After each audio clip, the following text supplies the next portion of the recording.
In this video, I would like to show you the connection between the different concepts which you will encounter when dealing with ethics. When we look at the bottom of this diagram, we can see the idea of living together. It is the experience that we encounter in society.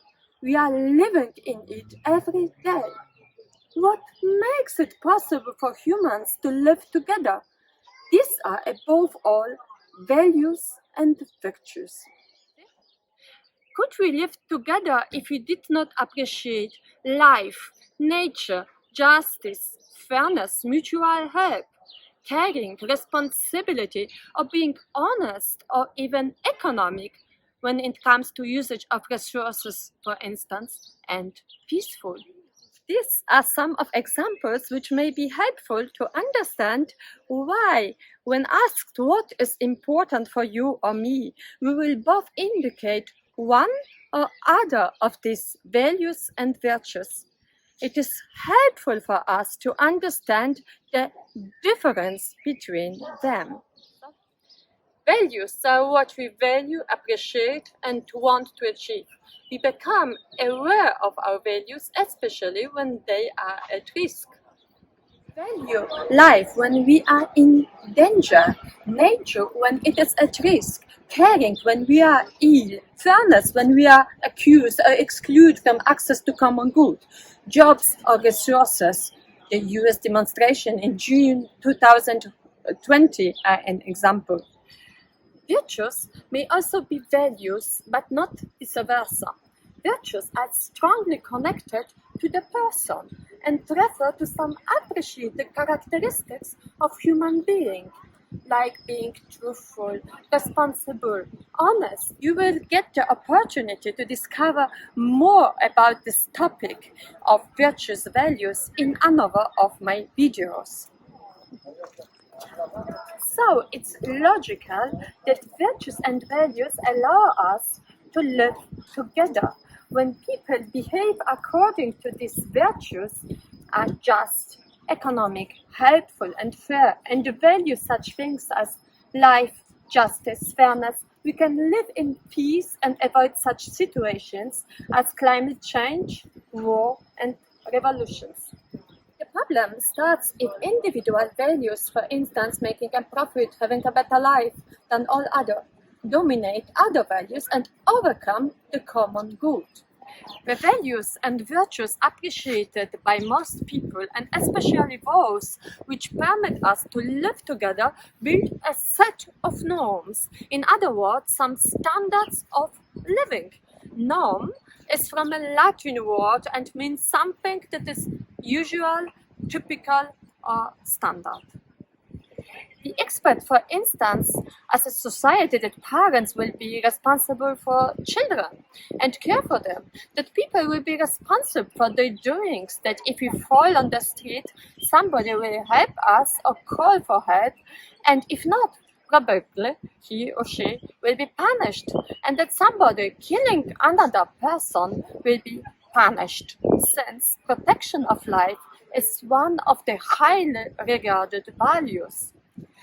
Therefore, ethicists, often independently of their religious background, claim for attention when it comes to euthanasia and abortion.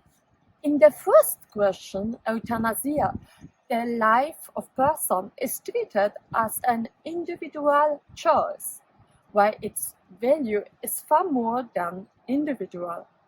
In the other, abortion, the life of another, that is the life of an unborn child, is made dependent on the will of another person. In other cases, as mentioned before, these common values and virtues are under the protection of the society and its norms. Due to the individualization of societies, many of these common values lose their meanings. People claim to have rights to pollute, produce, and consume as much as they like, more than is good for the interest of the whole society, to achieve a salary and make gains for exceeding the salaries of other people. and to solve the questions of life by themselves discussed in euthanasia and abortion. So you may see that individual values may sometimes differ from social values in the short run. In the short run, people feel happier to acquire more products, to get higher salaries, and have more privilege than others, and to be able to control life questions. In the long run, we can see how inequalities are risky for society and how overconsumption ruins health. And euthanasia may lower the effort to invest in pain therapy and gerontology when the possibility of euthanasia is the option. So norms are the result of values which are important for a society. We need such norms to guide society in order to reach these values which are of importance for society. But not all norms have the same range and the same power. So we differentiate between three levels of power. The most important norms are regulated by the state and by the power of the state. They are important and enable the group and the society to survive and live together. For instance, if you steal something or you kill somebody, you will be punished if you don't pay taxes. The importance goes so far that we are making them obligatory for all persons. For instance, stealing, which is making a stable living together impossible, is punished. This is to upload our systems of exchanging goods, services, and contracts. Furthermore, paying taxes is a norm, as we are not able individually to finance national protection, social security, which is important to protect such values as peace. We are not able individually to protect our health value through financing hospitals, so we need to pay taxes. And we are not able to achieve culture and education values through building schools and supporting culture unless we pay our taxes. See? Other norms are only social norms. They don't have legal character, but as soon as they are important for the society, they are incorporated in the customs, in the trends. And if you don't obey them, you will be excluded from the society.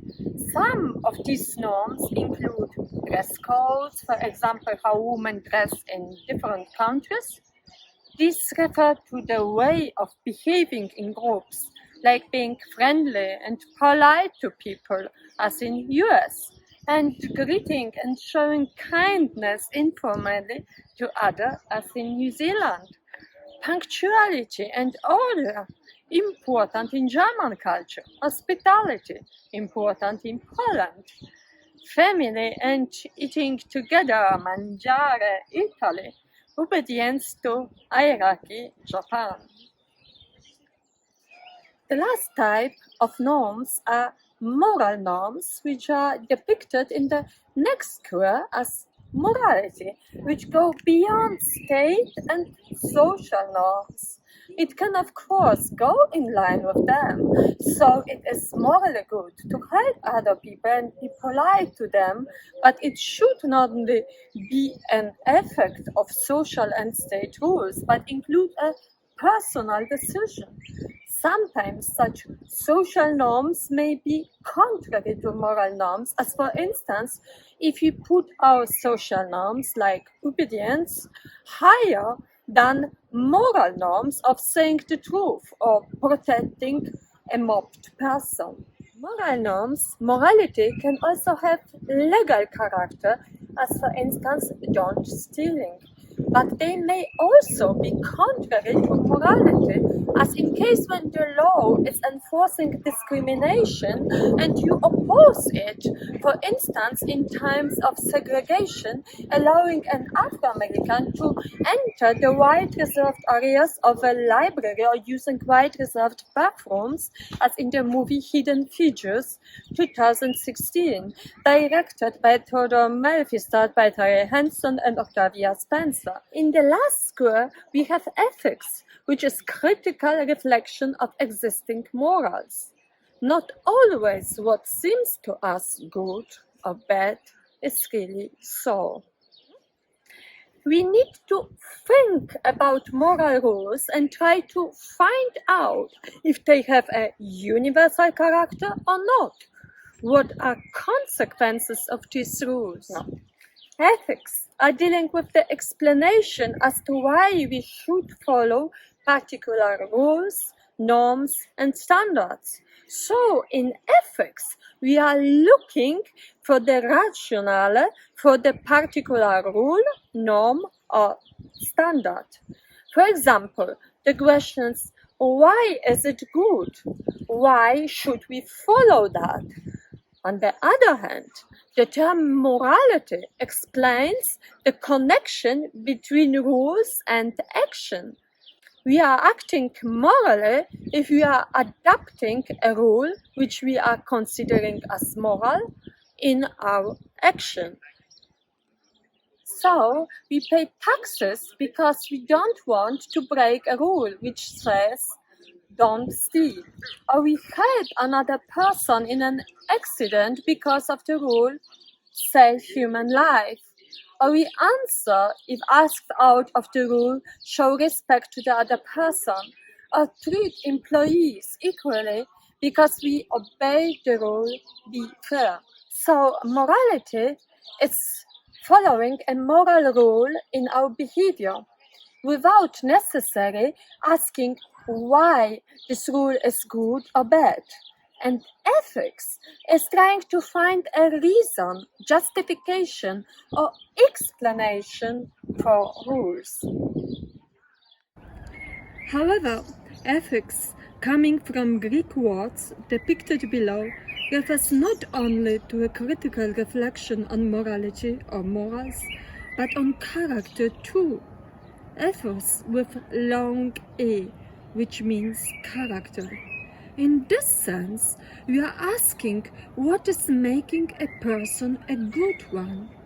Which character traits may be considered as good or ethical and which not.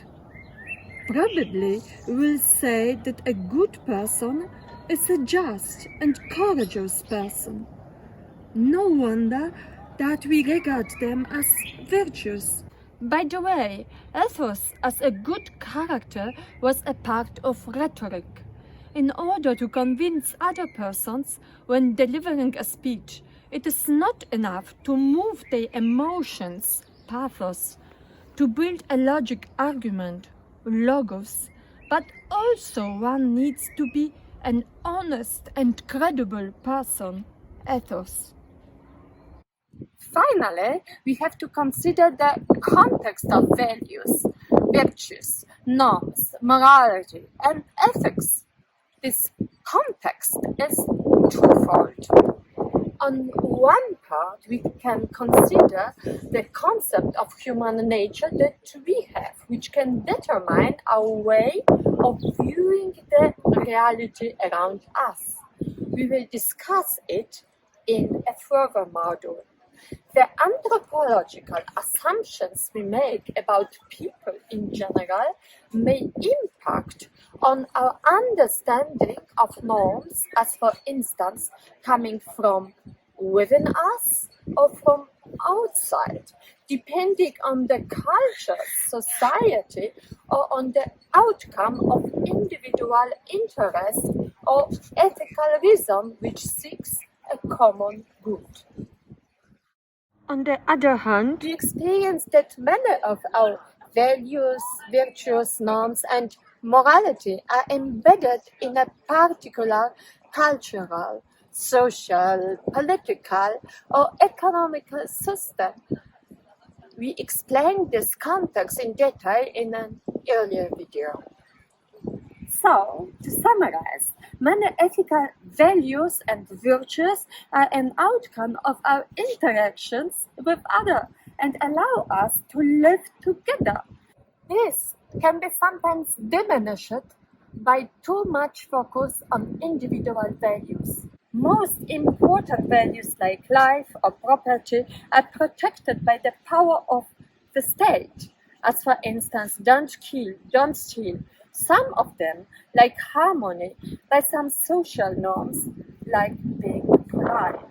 Other values are protected by moral norms which may stay in opposition to or in line with legal social norms. So norms are important for the society to reach the most important values of the society. Critical reflection of our morals permits us to act according to ethics. Our values, virtues, norms, and morality may be impacted by our cognition, especially our way of viewing the world and human being, the so-called concepts of human nature. Moreover, they are embedded in our economic, political, social, and cultural system.